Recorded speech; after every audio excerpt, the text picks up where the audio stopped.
Hey everybody, welcome to Money's No Object. I'm your host, Dylan Howell. This is episode number 332 of our YouTube channel and podcast, and I could not be more excited to continue sharing with you guys personal finance topics that I think could be useful for you in your long-term financial journey. Today, we are going to talk about holiday shopping, whether it's Christmas or Hanukkah or whatever other holiday that you celebrate. A lot of shopping is going on and a lot of gift giving is going on around this time of year. And that's a fantastic thing. But gift giving can be extremely expensive. So I'm going to talk about how much holiday shoppers are spending, why this may be an issue. And you'll be able to see that it may be an issue just by the amount. And then ultimately, how we can avoid going into debt for this holiday season. And if you've waited this long, a lot of people haven't even waited this long to begin buying things for the holiday season. But I want to try to keep you out of debt. I want to be an early mover to help you to stay out of that place that none of us want to go to this holiday season. So just stick around for a discussion of all that and more in today's episode. Before we get started, though, if you could go down below, hit the big red subscribe button, like this video, leave any questions that you have for me in the comment section down below. If you're listening on Apple or Spotify podcasts, be sure to subscribe and leave me a review on either one of those platforms. Follow me on social media at MNO with Dylan. And that's really good supplemental materials to all the things I'm putting out in these long form episodes on YouTube and the podcast every single day.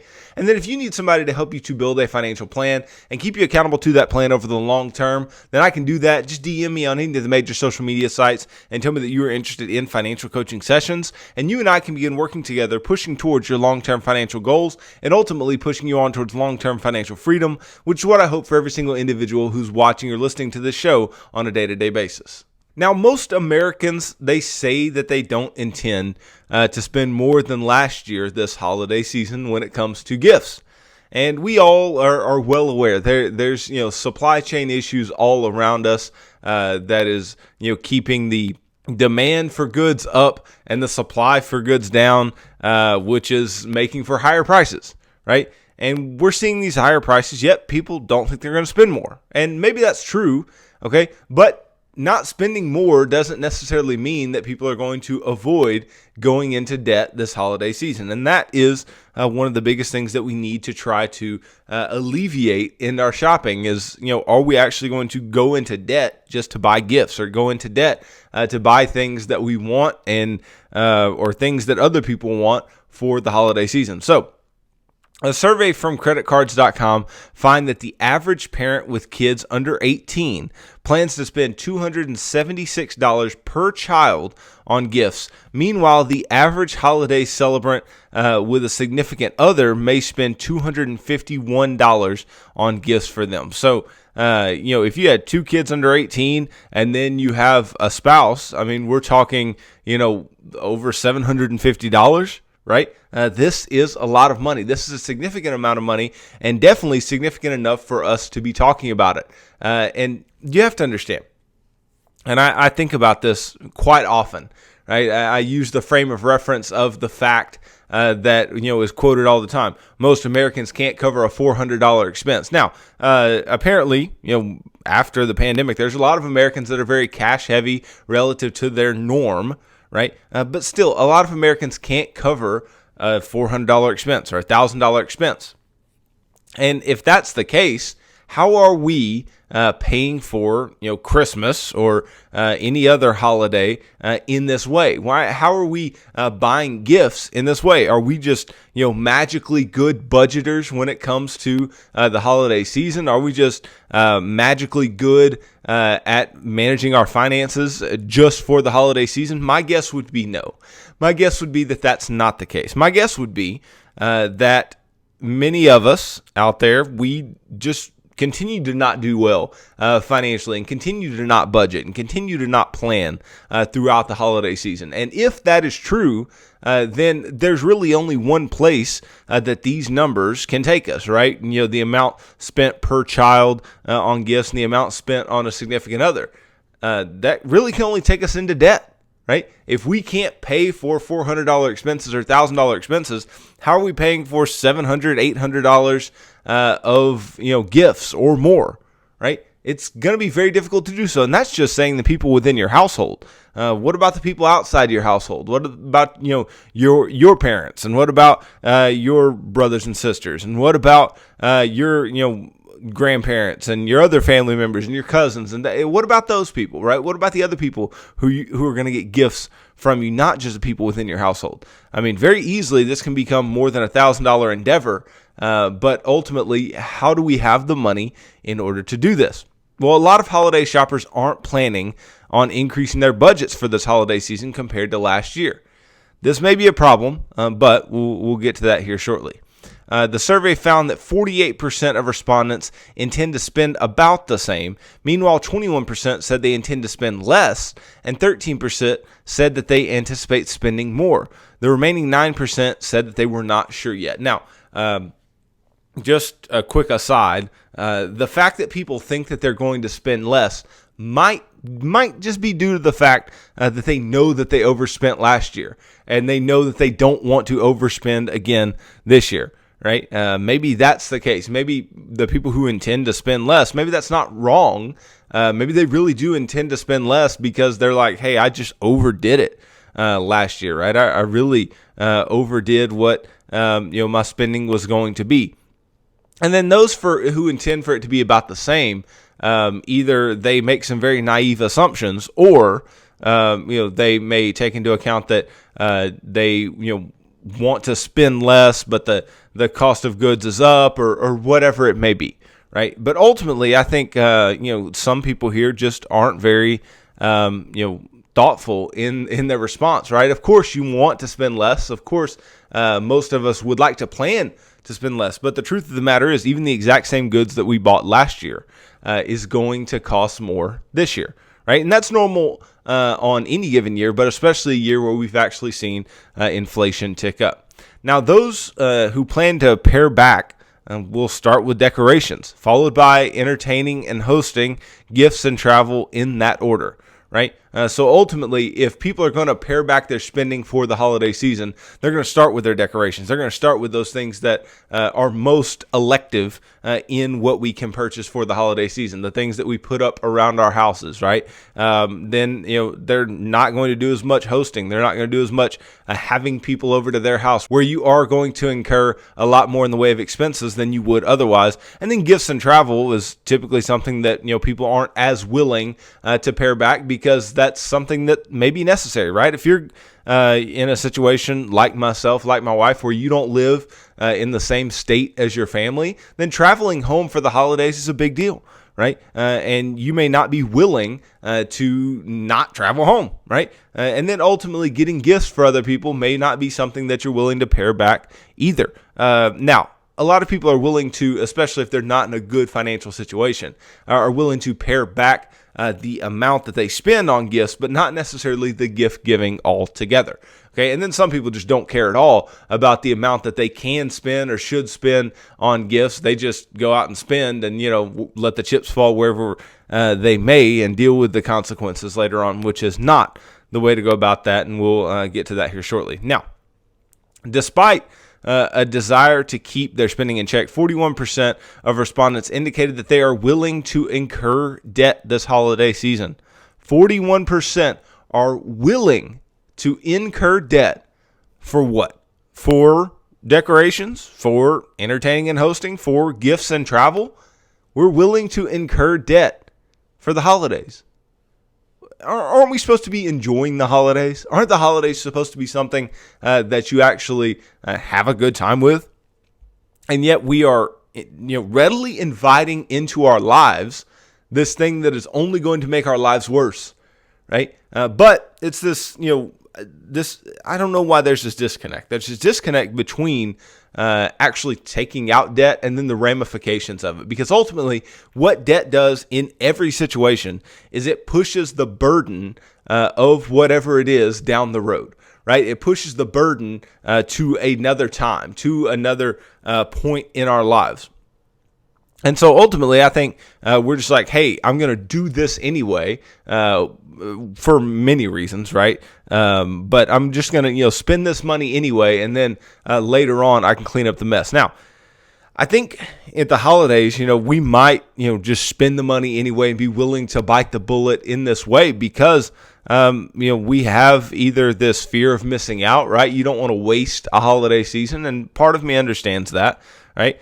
Or you may just want to keep up with those around you. I know that the holiday season and gift giving can become quite the competition, which is, absolutely wrong in the spirit that it should be, but I know a lot of people get into this thing where, if they spend this much on me, then I have to spend this much on them. Or if they, do this for, our parents, then I have to do this for our parents or whatever. We play the comparison game, and the comparison game's just wrong, right? But this is what keeps these respondents willing to incur debt, very likely. Right now, that was even higher for those who already had credit card debt. So if you already had credit card debt, 60% said that they would be willing to add to their current credit card balances. Have we learned nothing? Right? You have credit card debt. You have one of the highest interest rate debts out there, and yet you are willing to add on to that debt. That's it's just wild to me. But we aren't learning, right? We're just continuing in this perpetual cycle of debt and consumerism, which is it's a waste and it's horrible, right? Over the long term, this is not going to turn out well for us as individuals. Now, Ted Rossman, senior industry analyst at creditcard.com, said that there are risks people could still overdo it this year. Well, no crap, right? Of course, people are still going to overdo it this year. A lot of people are going to overdo it, especially with prices rising. People are still going to overdo it. And with the pandemic coming to a close or seeming to come to a close, I bet that will all the more cause people to overdo it as they're just ready to get back to some semblance of normalcy. Now, retail sales are setting records, even in the face of some rather downbeat consumer confidence data. Even as consumers pared back their credit card balances during the pandemic, data from Experian shows that the average balance is $5,525. Moreover, more than half of active credit card accounts carry their balances from month to month, and the average credit card interest rate is more than 16%. Listen, people, apart from this whole conversation of the holidays and spending money on the holidays and all these types of things, we cannot be holding credit card debt. We just can't do it, right? This is going to be more costly to you over the long term than most things are going to be. I know that $5,000 balance doesn't seem crazy to you, but the interest rate you're paying on that $5,000 is substantial. And ultimately, you can keep making minimum payments and you're not going to pay off that $5,000 anytime soon, right? The credit card companies have you figured out. Don't think that you have them figured out. This is why I've told you many times credit cards are one of the most dangerous financial products out there. They're one of the most heavily marketed. I mean, how many times a month do you guys get pre-approvals for credit cards in the mail? I know I do. I know my wife does, right? Now, we throw those straight in the trash 99.99% of the time, right? But ultimately, they know that they have you. They know that if they keep just sending you those flyers, keep sending you that pre-approval notice, then maybe one day that you'll actually take the bait. And then once you take the bait, the likelihood of you holding a balance is over half, right? So yeah, they're winning, right? They're winning the game when it comes to your consumerism. And that's a problem for us. That's a problem for you. That's a problem for the consumer. Credit cards are so costly over the long term. People think, they have a lot of benefits. Hey, I could build my credit score. I could get these points and these rewards. Look, the rewards of a credit card are far outweighed by the potential costs, right? The potential costs are far too high. So if you think you may even have the slightest inkling that you would hold a balance on a credit card, you shouldn't have a credit card in the first place, because over the long term, it's going to do nothing but hold you back from getting to where you want to be financially. And that's just the end of it. I'm not going to go too deep into don't use credit cards. No, I know I'll probably say it again before the end of this episode, but I mean, we just can't be doing it. We can't be doing it. It's way too dangerous of a way to be purchasing things. We cannot be carrying credit card debt. Just don't do it, right? So Anyway, we'll get back to what we're talking about. But again, this all kind of goes back to our consumerism. It goes to how we already can't afford things. So why are we trying to just overdo it anyway? Now, this year, inflation could lead people having less money to spend on other things, which could mean that they add to the credit card balances. Meanwhile, the enthusiasm for this year's holiday season coming out of the pandemic could also inspire people to spend more, like I said just a little while ago. Now, there are some tips to avoid credit card debt. There's some tips to avoid going into debt for the holiday season. And I think these are good tips. I think this is things that we can do.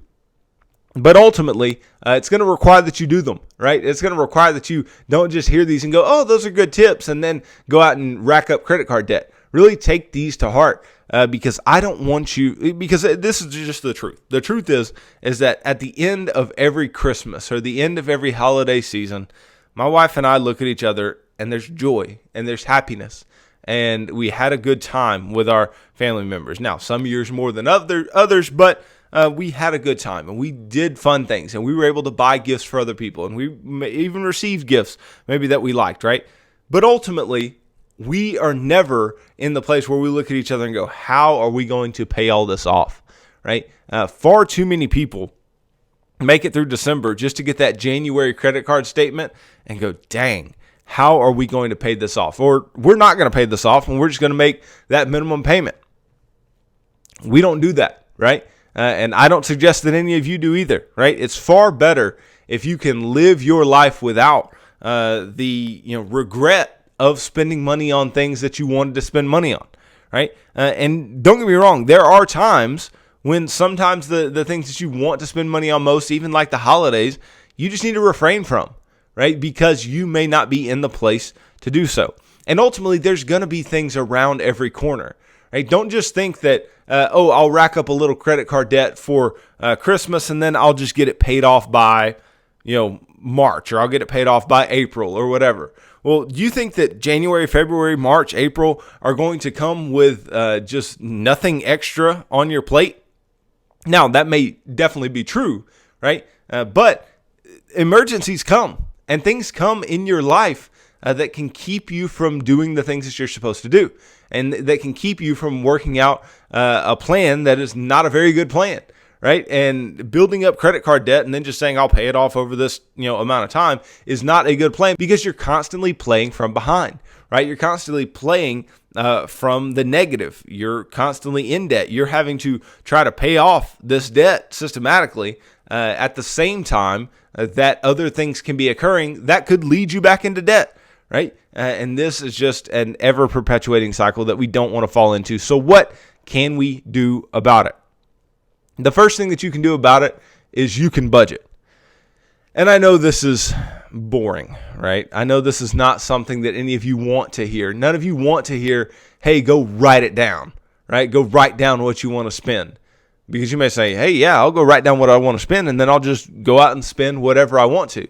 That's not what I mean by budget for the holidays, okay? What I mean by budget for the holidays is I need you to look at a reasonable amount that you have, right? And when I say have, I don't mean that you have in a credit card balance. I mean an amount that you actually have in your bank account, right?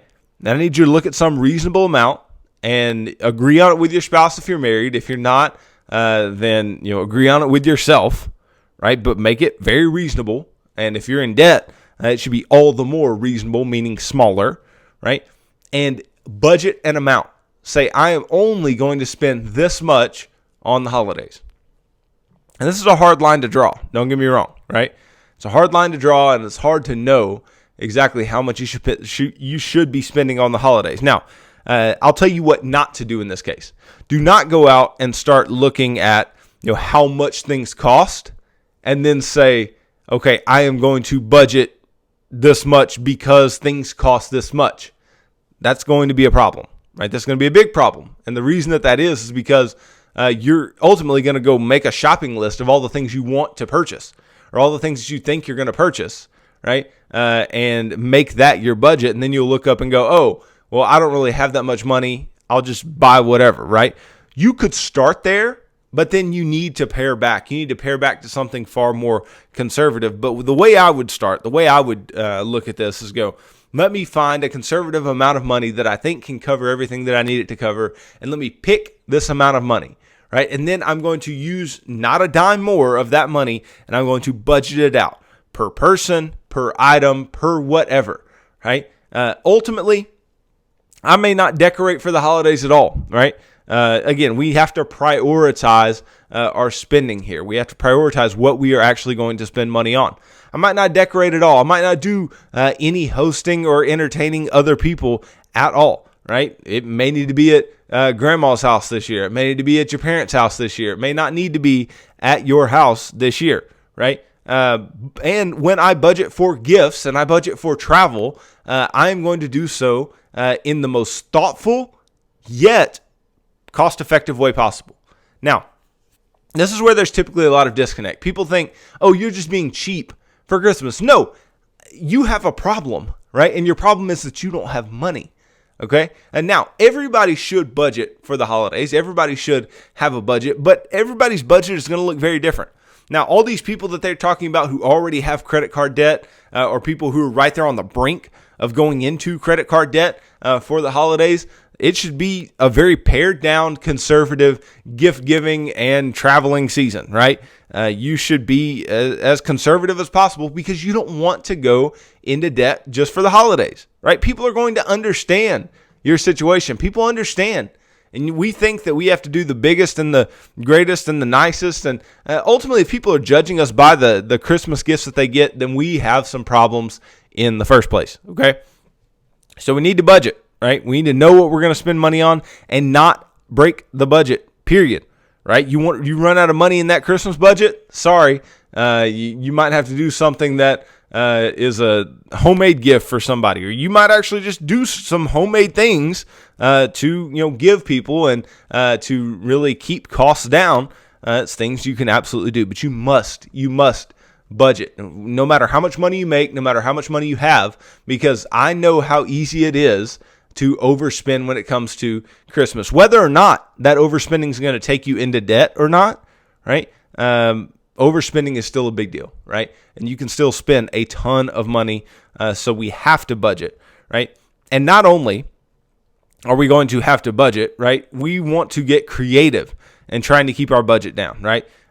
Think of those homemade items, right? Use your credit card points or gift cards to fund your purchase. I know, we were talking about using credit cards in the first place. Look, if you use a credit card, I'm just telling you, I do. I know it's dangerous, right? And it can be especially dangerous. I've never paid a dime of interest. I will never pay a dime of interest. If you're somebody like me, then that's perfectly fine. Use a credit card, right? Get the rewards. But understand that the cost is more than the benefit to a credit card if you're not going to use it properly. And if you know yourself and if you're self-aware enough, do not use a credit card. Right? If you're self-aware and you know that you will overspend, do not use a credit card. Or you know that ultimately you'll hold a balance and, or you've held a balance before. Do not hold a credit card, right? But if you have a credit card and you have credit card points or, Cashback or whatever it is, you can use that to fund your purchases. I know, just for instance, a couple credit cards that I have that my wife and or myself have, one of which has points that you can redeem those points for even gift cards, right? So how easy it would be to just purchase gift cards for people for Christmas, right? And it's free, right? But obviously it's not free. You paid the money for whatever items those were that you put on your credit card before, but ultimately you got these without having to pay anything extra, right? You got these gift cards, or you could say, okay, I have this much cash back or this many, points to use towards my statement balance. Okay, so I'm going to do this, and I'll purchase some of the items out of that points or cash back, pool, right? Because ultimately, I know my wife and I, we have an Amazon credit card because, everybody buys stuff off of Amazon. That's just a very convenient way to buy things, right? And we get 5% cash back for everything that we purchase on Amazon. It's a pretty good deal, right? You spend $1,000 on Amazon over the course of the year, you're going to get $50 in cashback back, right? It's really going to be hard to beat a 5% cashback deal. So ultimately, we buy a lot of things using our Amazon cashback, right? And that can be something that you do for Christmas as well. Now, a few other tips that we have, right? A few other tips. First of all, start shopping as soon as possible, right? If you're going to shop on a budget, you need to start early, right? Because ultimately, you need to take the time to find things that are meeting your budget, right? And that are meeting your expectations. Because if you're shopping at the last minute, you're just trying to find the thing that you're trying to purchase and get it off the shelf and take it home. And you don't care as much about price, right? You don't care as much about what you're spending. You're just like, hey, I need to get this thing. Let me get it, whatever the price, who cares? And let's take it home. We need to start shopping as soon as possible. Not only that, these supply chain issues may make things harder to find, right? And if it's making things harder to find, then it may be easier for you to bust your budget. But if you start earlier, it may be far more reasonable that we don't have these types of issues. The longer you wait, the more likely that things are going to run out, and this is not going to help the process of trying to stay out of debt. If things are running out, then so are your options for being cost effective, and so are your options for managing your money in a successful way. Ultimately, your family does not want you to be in credit card debt, right? And you have to make this clear. I'm not saying go around and flaunt your financial situation, or in this case, it wouldn't be flaunting, right? But don't go around and just lamenting over the fact that you have credit card debt to everyone, right? But your family doesn't want you to be in credit card debt either. And if somebody, if your parents ask or one of your siblings ask, why didn't you spend as much this Christmas? What's up with the homemade gifts, whatever? Maybe you tell them, right? And maybe they can, empathize with the situation. Now, try to resist the temptation to overspend on the latest and greatest things. I think that's a great piece of advice because, we can buy things for people that aren't the absolute best things out there, right? Or they may actually be the best things out there, but they're not the newest or the nicest things out there, right? Just because you're going to get your spouse an Apple Watch for Christmas doesn't mean that they have to have the newest and nicest Apple Watch. There's much more affordable ways to do that, right? I know that on Amazon there are a lot of Apple Watches that are refurbished, right? There's a great way to save some costs. Now, listen, if you're trying to pare down your budget for Christmas or for the holidays, I'm not suggesting that you go out and buy a bunch of Apple Watches because that's not a very cost-effective way to do so. Right. But what I am saying is that let's not just do the biggest and best for everybody because that's not necessary. And ultimately, most people aren't going to require the biggest and best. Right. Ultimately, you're doing that to make yourself feel better about whatever you're purchasing, not to ultimately lead to the happiness of the person that you're giving the gift to. So resist buying the latest and greatest. And then finally, avoid deals like buy now, pay later. I've talked about this recently. I know that some of them may offer 0% interest. Others do not offer 0% interest. But in the same way as credit cards, this is just a dangerous path to go down, right? I'm not trying to finance the holidays, right? The holidays should be something that comes out of my pocket. I should budget for it over time, right? And this brings the whole idea of budgeting for the holidays into the foreground, right? Ultimately, we need to be doing this all year long. And I know most of you didn't this year, right? But that doesn't mean that you can't start. That doesn't mean you can't start in January of next year and just start setting aside a certain amount of money every month. Because think about this. Think about if, during the holiday season, let's say you did spend $800. Let's just say that that's the case, right? Let's say you spent $800 and, let's say you just began in January and for the first 10 months of the year, you just saved $80 a month. $80 a month and you're at your Christmas or holiday goals, right? And then you have the money to spend next year and you have the money in a sinking fund, as we call them, in your savings account or whatever, right? Now you do have the money to spend in the way that you want to, right? It doesn't take much if you just break it down month by month. Yes, it seems huge when you're trying to do it all at once and you didn't plan for it, right? But ultimately, we must plan and we must make sure that we do all of these things in the right way, or else we are going to end up in debt. We are going to end up with credit card balances, which again, we should never, ever have, okay? A lot of people don't even view buy now, pay later and these credit cards as debt, and that's a bit of a slippery slope. Or that's a lot more than a bit of a slippery slope. That is a very slippery, very steep slope. Okay, ultimately, people have to view debt in an honest way.